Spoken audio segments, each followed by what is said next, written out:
So I know we're running out of time, but I got two quick questions for you. Yes, shoot So away. the other one is, tell us about bonding, because I'm sure nobody on the call understands bonding and what it is.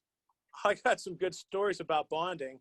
So when we first got our bonds, we went through just somebody, like, imagine like you go get your car inspected and you have a guy who actually inspects your car, and then you have somebody who will just lick it and stick it, right? There's bond companies out there just like that. So here's little old Steel Valley Logistics, you know, we didn't have money. Like, they said, here you go, here's your bond. And we were like, all right, cool. So we did it next year. We went and found a better provider, you know, got a cheaper cost, you know, and that helped.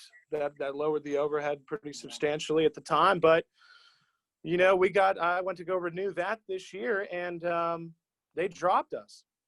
You know, with bonds and bond companies and sureties in general, they want to see your revenue. They want to see that you're an active business. And, you know, for the one we were working with, I don't know if they'd just taken on too much risk, or if they had just gotten too many claims or something, but they just dropped us completely. Well, that was at the end of April. Oh yeah, that was so this year. I think it was tied in with, you know, the Corona. So I mean, it was just another hurdle that, you know, Yes. we just kind of had to you know, to address. You know, but, you know, when that door closed, you know, it was the best opportunity came along with our current provider. You know, you saw, if you were able to look at that Accord form, you know, we're backed by the Lloyd's of London. We have an umbrella policy now through Roanoke Trade. You know, we're working as hard as we can, and, you know, pumping as much money as we can back into the business just to provide better services, you know, better insurances. And, you know, we were really happy to kind of stumble upon that. You know, so Jesse, give everybody a description of what is a bond. Bond's just security. You know, it's essentially there to say it guarantees delivery of something. Well, that as well, yes. Yeah. So for us, we have, you know, our $75,000 bond that's required by the FMCSA. Yeah. Now, that there could be dinged by a carrier, a shipper. You know, that could be the FMCSA could come in and do something with that. But as far as, you know, the liability limits on it, I think it only limits up to like $5,000. Right. So even if you just have a bond in place, you know, you're not necessarily protected. Right. It's just there to more so show that you're professional, you know, you're abiding by the rules and regulations. But bonds are your basic, you know, liability measures as far as protecting yourself and the company and your customers. And you're going to run into a lot of companies in transportation, and probably I would just assume in just other industries that just have those base level bonds and insurance requirements.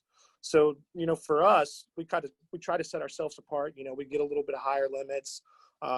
Really, I think we pay for it, and it's a waste, but because we're never going to have to use it. We're not in a position where we really expose ourselves to too much liability. Right. And we're really real quickly. I know we're down to the last 4 or 5 minutes, but let's talk about, what do you guys see? And I want all three of you to weigh in on this. What do you guys see as technology solutions that are changing the industry today? What are we on the cusp of that will change the industry from a technology standpoint? Joe, why don't you talk about that first? I think there might be some listeners that are involved with e-commerce. I think in the next probably 2 to 4 years, you're going to see a lot of warehouses with robotic workers. So it's going to cut into the actual workforce, the manual workforce for some companies, but it should lower shipping costs ultimately and warehousing costs. So, I mean, there's just one thought with, you know, one new, you know, upcoming technological advance. So no, absolutely. I think, you know, e-commerce will be the most affected by robotics, whereas us, you know, we also deal with large freight. You know, there'd probably be closer to 10 years where you see like individual robots picking up larger than, you know, larger material than just the, you know, Amazon boxes. So yeah, that makes a whole lot of sense, because when you're talking about delivery through drones and that kind of stuff through Amazon.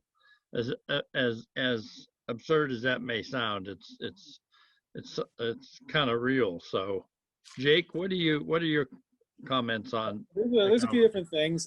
We were recently involved in a build grant over in Lordstown to help build this little section of highway that would be driverless vehicles, driverless trucks on it, semis and such.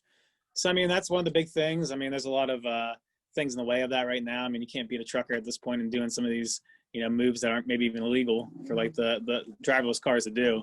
That's going to be a huge one. I think that one's a little ways off. There's some technologies that are looking to try to kind of diminish or get rid of the broker as well, trying to kind of match freight up with the customers and things like that. And then on like a tracking type deal, I mean, tracking is the biggest thing there is right now. So the kind of RFID technologies, things like that, keeping track of things, in your warehouse, whether it's on the road, whatever it may be. I think those are kind of the three big things that I would add to what has already been added here as like the things I see that's going to really kind of change things in this industry. Okay, so. Thanks. Jesse, anything last word? Just to add on, I think they're trying to head towards more of like an automated service. But, my experience is just, with, like Joe said, with the large freight, it's going to be very difficult. Especially like with wheel sets. I can't imagine seeing a truck pull in and then, expecting the shipper to fully load it, strap it down. That's really, discrediting the driver himself. Those guys do provide a lot of work, and really with like flatbed shipments, and I would even go as far as some dry van shipments. I think they're really far off as far as automation, but a lot of local shipments, and like with the Amazon stuff, like with the local warehousing, with what we're able to provide, a lot of people are starting to look into drop shipping, where they, like I was mentioned earlier, you don't necessarily see that individual bringing the goods to himself, the business owner. He'll just, like I said earlier, he'll bring them to our warehouse. And every time there's an order, like for example, we have a system that will integrate into his, it'll notify us, we'll pack it, boom, ship it out.